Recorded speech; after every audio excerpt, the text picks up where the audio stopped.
In episode 64, Analyze Third-Party Software Security Before Adoption, we focus on preventing risky additions to your environment by evaluating software rigorously before it is ever integrated.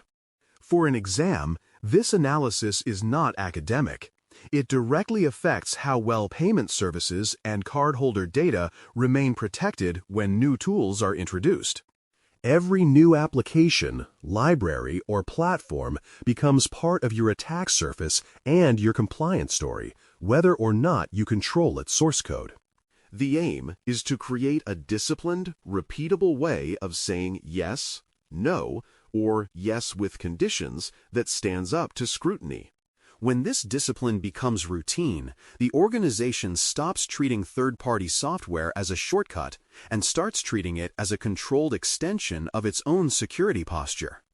A thorough evaluation begins with a clear understanding of the software's architecture, major components, required privileges, and external communication pathways. You want to know where the software runs, which processes it spawns, what operating system or platform features it depends on, and whether it requires elevated permissions. External communication pathways, such as outbound connections to cloud services, update servers, or analytics endpoints, must be identified and justified. This architectural view should include data flows, trust boundaries, and integration points with identity, logging, and payment systems. With that picture in hand, you can judge how deeply the software will be embedded and how disruptive it could be if something goes wrong. Authentication, authorization, and session management design are next because they determine who can do what and for how long. You examine how the software verifies user identities, whether it supports integration with existing identity providers such as single sign-on, SSO, and how it handles multi-factor authentication.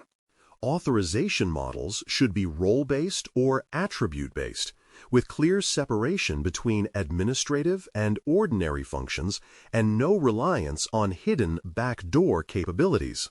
Session management needs secure cookie handling, appropriate timeouts, protection against fixation and hijacking, and safe handling of concurrent sessions in shared environments. Defaults matter here.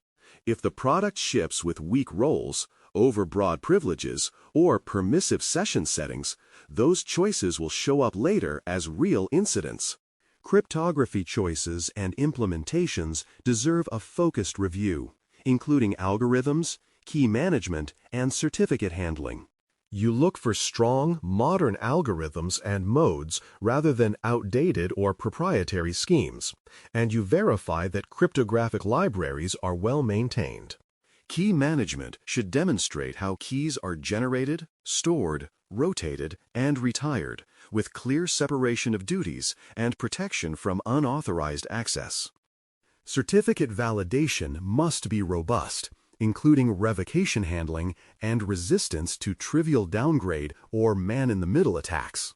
Update mechanisms are another critical area because they define how the software will change once it is in production. You assess how updates are delivered, whether they are signed, and how the software verifies those signatures before installation. Distribution channels should be secure, with protections against tampered packages and clear procedures for urgent fixes, especially for security vulnerabilities. You also ask how rollback is handled, since a failed update can be just as disruptive as a vulnerability if it leaves systems unstable. A reliable, secure update process gives you confidence that you can keep the software current without repeatedly accepting new, untested risk. Independent verification adds depth, so you request penetration test summaries, remediation status, and evidence of a structured security development lifecycle. Penetration test reports, even in summarized form, show which classes of vulnerabilities testers focused on and how the vendor responded. Remediation tracking demonstrates whether identified issues were fixed promptly or allowed to linger release after release. A security development lifecycle description should include threat modeling, secure coding practices, code review, security testing, and pre-release validation steps. When these elements are well documented and regularly updated, they indicate a vendor that treats security as an engineering discipline rather than a last-minute add-on. Logging, telemetry, and administrative audit capabilities determine how accountable the software will be once deployed. You examine whether important security-relevant events are recorded, such as authentication attempts, privilege changes, configuration updates, and data export operations. Telemetry should support correlation with your existing monitoring tools so that alerts and trends can be analyzed across systems. Administrative actions need special attention, with clear audit trails that show who did what, when, and from where.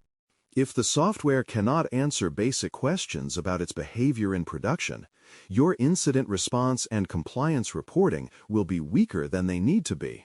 Configuration options and default settings reveal how well the software supports hardening and policy enforcement.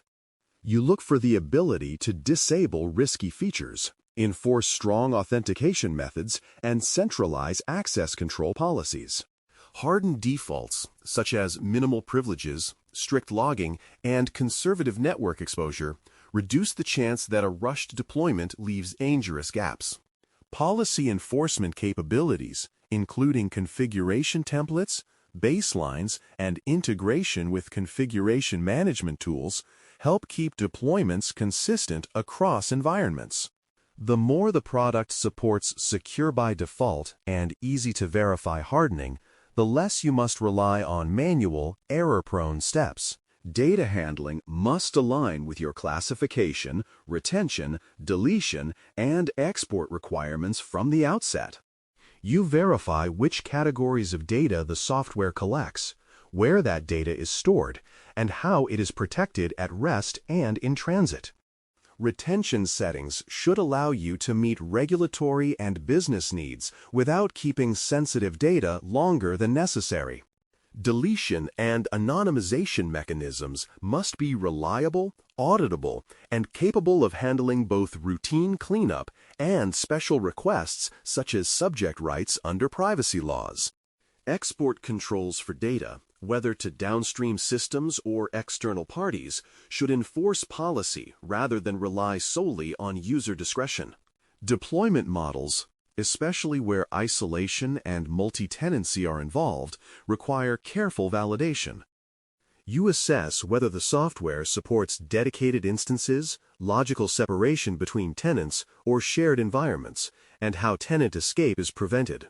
Containerization, sandboxing, and network segmentation can provide additional layers of isolation when used correctly. You also consider how administrative access works in multi-tenant setups, especially whether vendor personnel need broad privileges that could inadvertently expose other tenants' data. Clear, tested tenant isolation controls are essential when third-party software hosts or processes cardholder data alongside other customer workloads. Licensing terms, software bill of materials, SBOM availability, and vulnerability disclosure practices offer insight into the vendor's maturity and transparency. You review licensing for terms that may affect your ability to monitor, test, or restrict the software in line with security policies. An SBOM helps you understand exactly which components and versions are present, making future vulnerability management more precise. Vulnerability disclosure responsiveness, measured by how quickly the vendor has historically acknowledged and fixed issues, indicates how they will behave when the next serious flaw emerges. Vendors that share clear advisories, timelines, and fixes demonstrate a culture of responsible security stewardship. With all this information in hand, the adoption decision becomes a structured judgment that can include conditions, compensating controls, and measurable exit criteria. You may choose to proceed only if certain vulnerabilities are remediated, specific features are disabled, or additional monitoring is put in place. Compensating controls might include tighter network segmentation, enhanced logging, or limited data exposure to reduce residual risk. Exit criteria define what kinds of future behavior, such as repeated unpatched critical flaws or contract violations, would trigger a reconsideration or replacement. By documenting these conditions, you transform a one-time decision into a managed commitment that can be revisited as circumstances change. At this point, it helps to pause for a brief mental review of the key elements in analyzing third-party software before adoption. You began with architecture, design, and identity handling, then moved into cryptography, updates, and evidence from testing and secure development practices.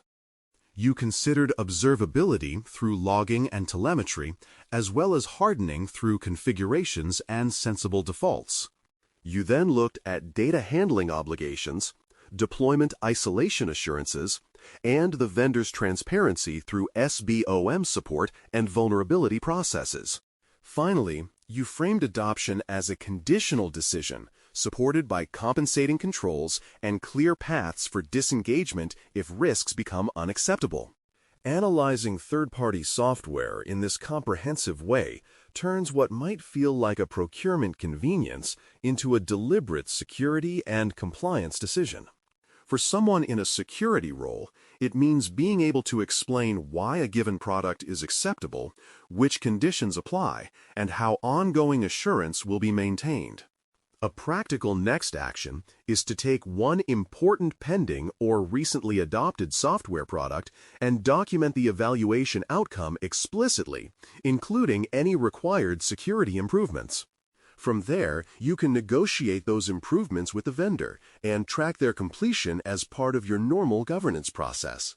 Over time, repeating this pattern across products creates a portfolio where each third-party component has a clear, evidence-based place in your overall security architecture. Thanks for listening. For more audio courses, daily newsletters, and more, please visit baremetalcyber.com.